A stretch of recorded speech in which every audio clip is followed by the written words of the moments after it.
哎，今天挖到了一根大铁，又可以多挣几百了。哎，大爷，这是我的大爷，你拔不动啊，你拔不动的，大爷，这是我的嘞。哦豁，陈师傅开挖机只开辣挖机，想必大家都以为我今天是来挖鱼塘的吧？那就错了，其实我是来挖土的。今天这个东家呀，他想在这里种点洋芋、土豆、马铃薯，但是这块地的开发成本就有点大了。这里以前是一个工地，建了一个活动靶房，工地完工之后啊，这个房子就拆了，所以这块地上到处都是建筑垃圾。东家把我叫过来之后啊，他也不知道该怎么施工。本来他是想叫个货车把这些垃圾全部装出去，再把这块地挖松就可以种庄稼了。但是后来东家考虑到这些建筑垃圾就算装出去也没有地方可以倒这些建筑垃圾，所以我就给他想了一个办法，干脆直接到这块地上挖一个大一点的洞，把建筑垃圾全部埋到里面，这样不就处理了。由于起得太早，我叫摄影师给我带了一个早餐过来，先吃个早餐再说。嘿嘿，这个早餐呀，我吃了10分钟，东家又没有扣我的时间，含泪又多挣了东家30块。诶，这里突然挖到了一根铁，看来呀，今天还有意外的收获啊。我本想把它挖起来放到一边，等一下带回家，可没想到突然不知道哪里冒出了一个大爷，直接在我的挖斗里面就把我的铁拿走了。我说大爷，你真的有点不讲武德啊，这明明就是我挖出来的，你怎么可以把我的铁抢走了呢？诶，这里没想到又挖出了一根大的，这根铁管至少有100多斤重，大爷这下你应该拔不动了吧？我左摇右摇，终于把这根铁管摇断了，可没想到大爷又来了，这根铁管这么重，我就不信大爷你拔得动。大爷使出了浑身的力气，还是被他拔动了一点点。我看大爷这么想要这根铁，那我就算了，不跟他抢了，我就帮他把这根铁啊挖到外面去，估计大爷能够开心一整天。这个坑挖好之后呢，我们就把建筑垃圾全部埋到坑里面，坑里面挖出来的黄土刚好就可以铺在上面。这样做的话，建筑垃圾也处理掉了，种庄稼用的黄土也有了，可谓是一举两得。这里又挖到了一根铁，大爷急匆匆的跑过来，又把这根铁拿走了。后面又给大爷挖出来了好多铁，大爷干脆就不早开了，一直守在我挖机旁边。大爷不愧是大爷，直接坐收渔翁之利。不一会儿啊，我们又挖好了一个坑，这些建筑垃圾呢，也不知道是什么东西，东家要我直接把它放到坑里面，然后再盖一层厚一点的土。不知不觉就已经到了中午12点钟了，又到了吃中饭的时间。东家说他先回去吃饭去了，他跟我说等下结账的时候多给我20，要我自己去找个地方吃饭。而我这个人呢就比较懒惰，要去镇上吃饭或许回家都有很远，所以我就干脆这个中饭就不吃了，一直在这里干活。又干了1个多小时，到了下午1点钟，终于干完了一半，肚子呢确实有点饿了，毕竟人是铁啊，饭是钢，一顿不吃饿得慌。早晨8点钟吃的那个面早就消化了，在挖机里面到处被我发了一遍，才找到了一个小面包，撒口就把这个面包吃了，然后继续干活。这块地呢还是少了很多土，所以我们不得不又要挖一个更大的坑，把黄土取出来之后，再把这些建筑垃圾啊填到里面，最后就只需要把这些土爬平就可以了。在陈师傅的努力下，我整整10个小时没有下挖机，总算是把这块地挖好了。1800挖一块这样的地，你们说值不值得？大爷，这里废品有多重啊？废品有多重100斤了，有100多斤啊，100多斤，那我们2个人怎么分？不分了。也对8分是吧？好，要的，好要的。大家不要当真呐，这是我在给大爷开玩笑，就这么100多斤铁，我不可能还去分他的。今天又多挣了几百，生活多姿多彩。喜欢陈师傅的给陈师傅点个关注，点个赞，我们下回见。哦吼，陈师傅开挖机只开辣挖机，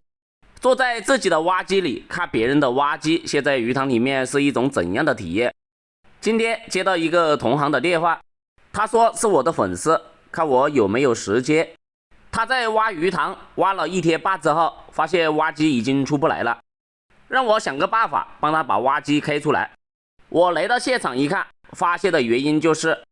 左边右边还有前面都有农作物，挖机的退路这边就有很深的淤泥，所以他的挖机现在就困在那里出不来了。我就给他想了一个方案，就是在上面那块土地里面挖了一个很深的堆泥坑，然后帮他把这些淤泥甩到那个堆泥坑里面，这样他的挖机就可以从我这里开出来了。由于距离堆泥坑有一点远，一次甩不到位，我就先把泥巴挖到中间这个坑里，然后再从这个坑转到上面那个坑里面，就这样一直循环，把这些淤泥帮它消化掉。挖着挖着，天上就好像下起毛毛雨了，又过了几分钟就越下越大。那挖机同行他就有一点急了，怕鱼塘里面等一下水满了，挖机就噎了。不过这个夏天的雨说下就下，说停就停，一下子又天晴起来了。在我这样循环给他转了3轮泥巴之后，这个堆泥坑终于堆满了，然后那台挖机应该就可以开出来了。我本以为我的事情到这里就已经做完了，但是他跟我说他挖鱼塘挖的少，不怎么会挖，看我刚才在那里挖个坑堆淤泥的这个方法非常好，所以让我继续用同样的方法，2台挖机配合，把这个鱼塘里面的淤泥给它这样转出去。我就在右边又挖了一个不大不小的堆泥坑。为什么这个堆泥坑我不一次性给它挖大一点呢？因为我要在自己的挖机后面留一条退路出去，所以堆泥坑就只能挖在这条退路的左右2边。鱼塘四周的堤坝上都被它堆了很多泥巴，所以这些地方又不能挖堆泥坑。这就是因为刚开始没有规划好堆泥巴的地方，所以搞得现在泥巴没有地方放。这条退路是无论如何都不能堆泥巴的，一定要保证自己的挖机能够出去。我又把这个堆泥坑的堤坝加高了50公分，也不敢加高太高，怕承受不住堤坝垮掉了。本来2个人这样配合得好好的，这个兄弟不知道他怎么回事，塘底的泥巴都没有清干净，他就直接 K 进去了，结果挖机底盘被吸住了，前进后退都没有用。我跟他说我去救他，但是他不要我救，就这样看着他在泥巴里面挣扎了将近1个小时，他才把挖机开出来。可是他不给我甩泥巴，我就没事做了，所以我就自己给自己找了一点事。我看这条堤坝上面挖机勉勉强强还可以开到上面，开到这个堤坝的前面又可以挖到泥巴了，